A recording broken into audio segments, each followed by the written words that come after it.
नाम राष्ट्रीय यादव है। मैं शासकीय उत्कृष्ट माध्यमिक विद्यालय मांडव में पदस्थ हूँ। आज का हमारा टॉपिक है पर्यावरण। इस वीडियो के माध्यम से हम पर्यावरण को जानेंगे। पर्यावरण क्या है, पर्यावरण के विभिन्न घटकों और उनके पारस्परिक संबंध किस तरह हैं, वो भी हम इस वीडियो के माध्यम से जानेंगे। बच्चों, क्या आपके मन में कभी सवाल आता है कि पर्यावरण क्या है? मैं आपको एक छोटी सी कहानी सुनाती हूँ, उसके माध्यम से आपको ज़्यादा अच्छे से समझ में आएगा कि पर्यावरण क्या है।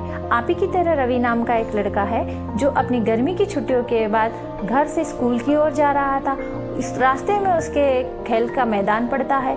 उसने देखा कि उस मैदान की खुदाई हो रही है। उसे बड़ी चिंता होने लगी कि इस खुदाई से मैदान की जो मुलायम घास है वो खत्म हो रही है। गेंदे के छोटे छोटे फूल के पौधे और तितलियों का ये विशाल मैदान पूरी तरह नष्ट हो रहा और इन सब की जगह एक बहुत बड़ी इमारत ले लेगी। वह इसी चिंता में स्कूल पहुंचा और अपने सहपाठियों को ये बात बताई।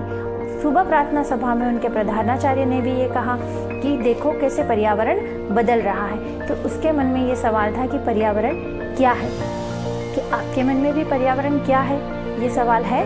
तो बच्चों, जो कुछ हमारे आसपास है, जो कुछ भी हम अपने आसपास देखते हैं, वह सब पर्यावरण के अंग हैं। तो क्या ये स्कूल भवन, यहाँ रखी कुर्सियाँ, मैदान, सड़क, पूरा करकट और क्या आपके दोस्त, ये सब पर्यावरण के अंग हैं? हाँ, ये सब भी पर्यावरण के अंग हैं। लेकिन आप देखेंगे कि कुछ वस्तुओं का निर्माण प्रकृति ने किया है, जैसे पर्वत, पहाड़, नदियाँ, मैदान, है ना। और कुछ वस्तुओं का निर्माण मानव ने किया है, जैसे सड़क, कार, कपड़े, किताब आदि।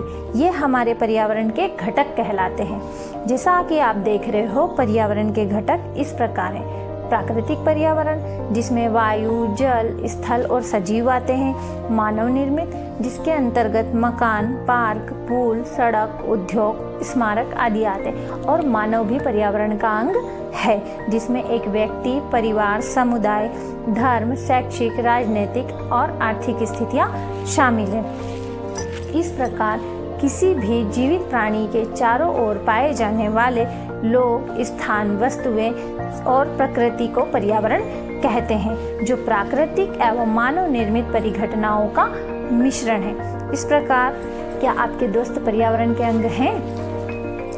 प्राकृतिक पर्यावरण किसे कहते हैं? जिसमें भूमि, जल, वायु, पेड़ पौधे शामिल होते हैं। ये सब मिलकर प्राकृतिक पर्यावरण बनाते हैं। इस प्रकार हमने देखा कि पर्यावरण हमारे जीवन का मूल आधार है, जो हमें सांस लेने के लिए वायु, पीने के लिए जल, खाने के लिए भोजन और रहने के लिए भूमि उपलब्ध कराते हैं। तो कितना महत्वपूर्ण है पर्यावरण हमारे लिए। और आपको पता है कि 5 जून को विश्व पर्यावरण दिवस भी मनाया जाता है। इसका अर्थ ये हुआ कि पर्यावरण हमारे लिए बहुत महत्वपूर्ण है और पर्यावरण के बिना हमारा जीवन संभव नहीं है। तो इस पर्यावरण की रक्षा हमें जरूर करनी चाहिए। इसकी हम रक्षा करने के लिए पेड़ों की कटाई बंद करवा सकते हैं, अधिक से अधिक पेड़ लगा सकते हैं और ऐसी वस्तुओं का उपयोग कम कर सकते हैं जिससे पर्यावरण प्रदूषित होता है। तो यहाँ आप और ज़्यादा पर्यावरण को जान पाए, इसके लिए आपके लिए कुछ क्रियाकलाप दिए जा रहे हैं, आप उन्हें करिए और वीडियो देखने के लिए